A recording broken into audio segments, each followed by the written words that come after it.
শিলিগুড়ির সেবক রোডে শতাব্দী সদনে রবিবার অনুষ্ঠিত হলো কৃতি বিদ্যার্থী মেধা সম্মান 2026 প্রদান অনুষ্ঠান। বিদ্যা ভারতী উত্তরবঙ্গের উদ্যোগে আয়োজিত এই অনুষ্ঠানে উত্তরবঙ্গের বিভিন্ন প্রান্তের কৃতি ছাত্রছাত্রীদের সংবর্ধনা ও সম্মাননা প্রদান করা হয়। অনুষ্ঠানে উপস্থিত ছিলেন কেন্দ্রীয় মন্ত্রী সুকান্ত মজুমদার, শিলিগুড়ির বিজেপি বিধায়ক শঙ্কর ঘোষ সহ বিদ্যা ভারতী উত্তরবঙ্গের একাধিক কার্যকর্তা ও বিশিষ্ট ব্যক্তিরা। আজ সকালেই কলকাতা থেকে বিমানে বাগডোগরা বিমানবন্দরে পৌঁছান সুকান্ত মজুমদার। সেখান থেকে সরাসরি তিনি শতাব্দী সদনের অনুষ্ঠানে যোগ দেন। মঞ্চ থেকে ছাত্রছাত্রীদের উদ্দেশ্যে বক্তব্য রাখতে গিয়ে তিনি শিক্ষার পাশাপাশি দেশপ্রেম ও সামাজিক দায়িত্ববোধের ওপর গুরুত্ব আরোপ করেন। কৃতি পড়ুয়াদের হাতে সম্মাননা তুলে দিয়ে তাদের ভবিষ্যৎ জীবনের জন্য শুভেচ্ছাও জানান তিনি। অনুষ্ঠান শেষে সাংবাদিকদের মুখোমুখি হয়ে একাধিক রাজনৈতিক বিষয়ে মন্তব্য করেন সুকান্ত মজুমদার। বাংলাদেশি অনুপ্রবেশ প্রসঙ্গে তিনি বলেন, রাজ্যে কোনো বাংলাদেশি চিহ্নিত হলে পুলিশ তাদের আটক করে বিএসএফ এর হাতে তুলে দেবে এবং পরবর্তী পদক্ষেপ নেবে বিএসএফ। তার বক্তব্য, যারা ভারতবর্ষের নাগরিক নয় তাদের জন্য দেশের করদাতাদের অর্থ ব্যয় করা উচিত নয়। এছাড়াও তিনি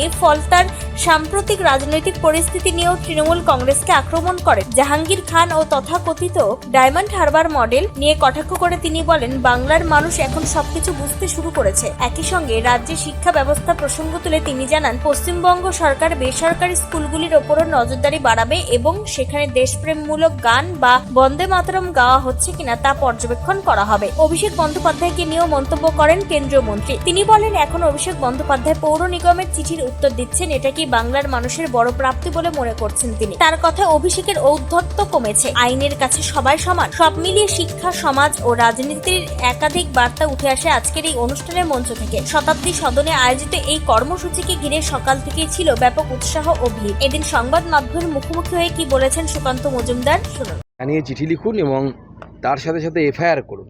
যারা আপনাদেরকে ঠকিয়েছে, যারা আপনাদেরকে সর্বশান্ত করেছে, তাদের বিরুদ্ধে সরকার অবশ্যই ব্যবস্থা নেবে। আপনারা এফআইআরটা করুন, ব্যবস্থা নেওয়ার দায়িত্ব আমাদের সরকারের। শিলিগুড়ি থেকে নিজস্ব প্রতিনিধির রিপোর্ট, টাইমস 14 বাংলা। আরো নিত্য নতুন ভিডিও পেতে এবং তথ্য জানতে আমাদের ফেসবুক পেজকে লাইক ও ফলো করে রাখুন। সেই সঙ্গে টাইমস 14 বাংলার ইউটিউব চ্যানেলকে সাবস্ক্রাইব করতে ভুলবেন না।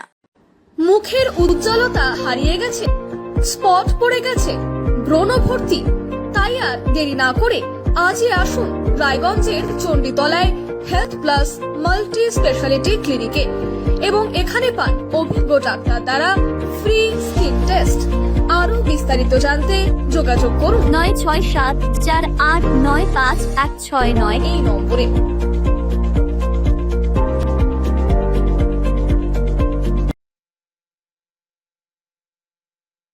আজ তোমার বিয়ে সাজলো নতুন সাজে।